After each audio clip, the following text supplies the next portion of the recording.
Hi everyone and welcome to this pre-show talk. I'm Levy. I'm one of the managing editors of Seesaw magazine, and as you probably know, this is Aurelien Scannella, the Artistic Director of West Australian Ballet. So I've got a few questions I'm going to ask Aurelien about the show, and then I will throw to you guys if you have any questions that you would like to ask. So to start with, Aurelien, it's a really exciting moment for West Australian Ballet, a new season added to your repertoire, and I'm curious to know what made you and the team decide that now was the time for this new season and for a contemporary season. Yes, well, good afternoon everyone. Yes, it was about time to have a second contemporary season at West Australian Ballet because, since many years I do advocate for that. Back 8 years ago I was already slowly talking about it and preparing the fact that the time will come one day where we will have to have a second contemporary season, because so far West Australian Ballet only had one opportunity every year to perform contemporary dance, which is at the Quarry and Theatre in City Beach. So the balance between our contemporary programming and the classical was not right. We had only that one opportunity in February, and then the rest of the year was classical ballet, and then we had to wait another 12 months to get back into the contemporary field. So there was a need there, and for us, for our dancers, but also for our public. This season of State was supposed to happen last year with a slightly different program, although Graham Murphy's work was already planned last year, so we had to postpone it to this year. We are very excited to be also performing in this venue. The State Theatre Centre is the house of contemporary art, so there was no doubt for me and for us that we had to be here, we had to perform here as well, because I believe there is a different public here, and some people who might not necessarily come to His Majesty's for some reasons. That's the way it is. So if that public is not coming to us, I thought we have to come to that public. Yes. Yeah, I've had the pleasure of seeing the program already, and it is really lovely to see the company on a different stage. I think we all enjoy His Majesty's and the old-time grandeur of that building, but the State Theatre has a different feel, and I think maybe a more spacious feel that seems appropriate for contemporary choreography. If you look at this space, everything is very, edgy, contemporary, we would not come here with Nutcracker, for example. That's for sure. It is the house for contemporary arts, for the arts in general, and. If you look at the stage and the auditorium, it does make you feel that you want to perform contemporary arts here, and everything shoots for that.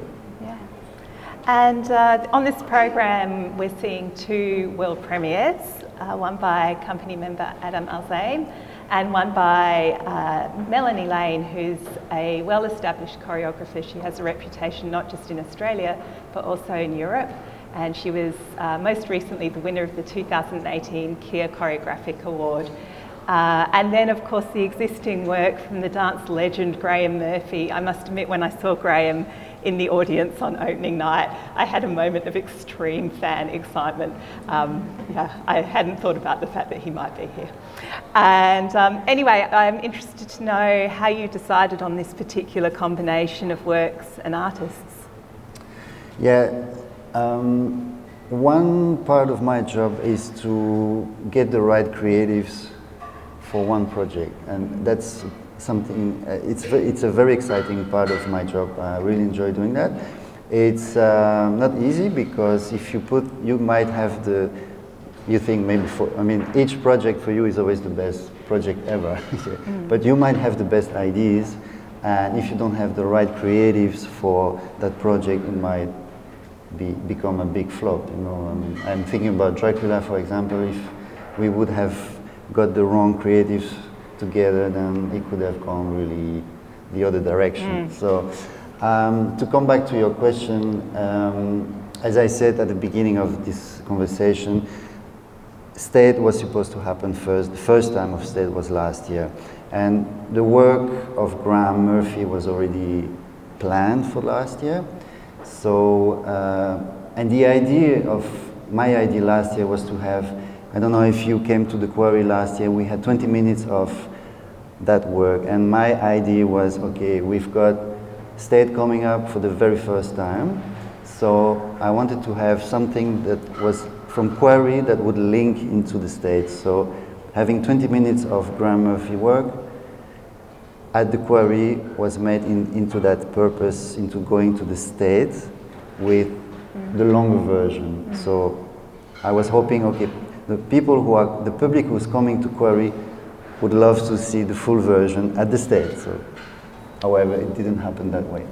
So, however, I wanted to keep Graham Murphy for State this year because to open this new chapter of our company, I wanted to make sure we had someone like him, someone of his reputation. He's he's an icon in this country. So we had to have him as to open this new chapter. I always try, and I always like to have, when I have a triple bill, to have a big name alongside with young emerging choreographers, because also for them it's a great experience to be standing next to these guys and create and choreograph with them. I know they really enjoy that, and when they see their name on the poster, it's a whole thing, but it's important for them. And part of my job is anyway to give that opportunity to young emerging choreographers. So Melanie Lane, as you said, is no longer an emerging choreographer. She's a very experienced choreographer. She had never worked with a ballet company before. She's an independent artist. But for me, a dancer is a dancer. Contemporary, classical. If you are a dancer, you should be able to perform any style of dancing. So when I first contacted her, that's the first thing she said to me. She said, I'm never worked with classical trained dancers. I said, there's the first time for everything, so let's give it a go. And I knew she was very talented, so I didn't have any problem. And then Adam, the work of Adam Azem came through the years. Adam has been choreographing for every year we've got Genesis, and every year he is choreographing. And when he first did a duo on Serge Gainsbourg, I was immediately very interested because I love Serge Gainsbourg, and I thought Adam had a very specific choreographic language, and he had already found his style and what he wanted to express. So then the year after he did another work on Gainsbourg, so there I thought, let's develop something together because there is something. So and the magic happened. I mean, the three works are very different to each other, and somehow it works. Yeah. So, yeah. When you were talking about Mel Lane, and she mentions in the program notes how unusual it is for an independent contemporary artist to be invited into the classical space and into a company space, classical ballet company space. I was curious to know how that played out. Were there any challenges in that process? And I guess also I'm interested to know what's the value for the dancers? I know Melanie has expressed very clearly the value to her, but what does it bring to the dancers to be working in that way, which is maybe not different to what they're used to?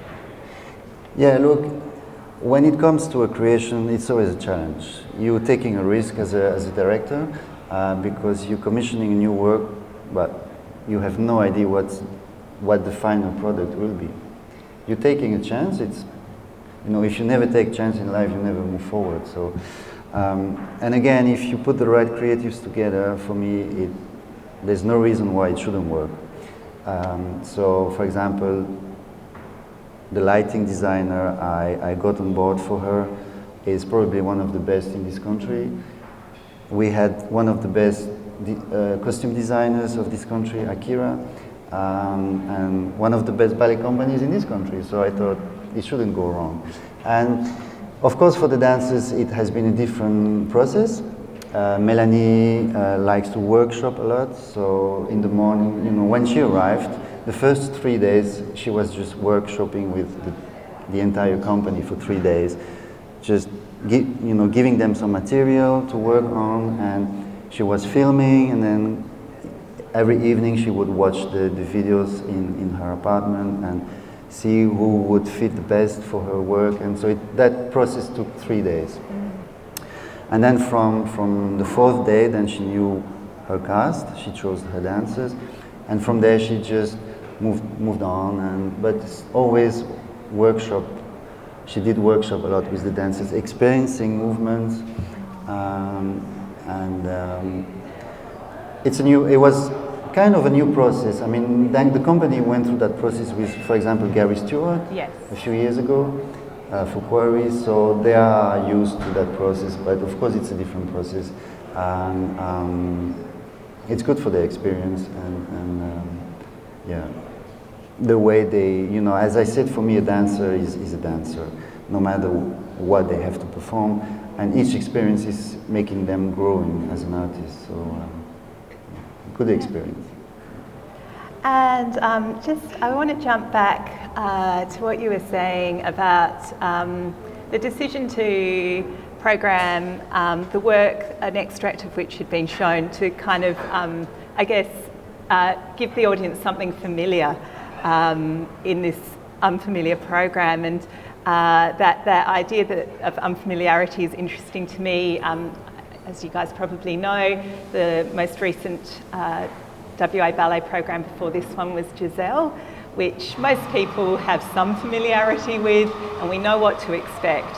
But a triple bill of contemporary works, 2 of which are brand new, is quite different. And I know as a dance critic, when I tell people that that's what I do, they quite often say to me, "Oh, I don't understand contemporary dance. I don't get it." And so I'm interested to know, Aurelien, what would you say to someone who says, "I find it hard to understand contemporary dance," and yeah, what tips do you have? For me, you don't have to understand necessarily contemporary dance to appreciate. You like it or you don't like it. It's like when you go to a museum, you like a painting or you like a sculpture. Sometimes you go like this, but at the end of the day, you like it, what you see or you don't. But one good thing about contemporary dance is that even if there is a storyline, we as a public, we are free to create our own stories about what we are watching. For example, and Graham Murphy was talking about that the other day, his work has a real storyline. However, we as individuals, we are free to make our own stories. And which is something, for classical ballet, there is a storyline and that's it. Where with contemporary, you can really be creative yourself while you are watching. Yeah. So it's one thing I like about contemporary dance. Yeah, absolutely. Me too. When people do say to me, "Oh, you know, I don't get contemporary dance," I often say, there's this wonderful quote from the choreographer Merce Cunningham, very famous postmodern choreographer, who said, "When I dance, it means this is what I'm doing." And for me, that sums it up. You don't you actually don't need to know anything more than that. Cunningham and his longtime collaborator John Cage, the composer, also believed very strongly that the meaning of dance, if indeed there is a meaning, is made by the audience. It's subjective. And what I like about that, what you're saying, Aurelien, is that there's no right or wrong. It is what you feel it to be. So that's, I think, definitely the beauty of it for me. I think also for me, I love the language of the body, and I believe that dance is a language that we can all understand because it doesn't need words. We live in a society that privileges words over movement very much so. But we don't have to run with that. We can step outside that, and dance, contemporary dance particularly, gives us the opportunity. Yeah, no, exactly. I mean, we dancers, we are talking with our body. Everything we've got, with our hands, with our body, with our feet, with our legs. That's the way we are telling our stories on stage. And we don't always have to talk to someone to express how we feel. You know? And it's the same on stage, with this art form.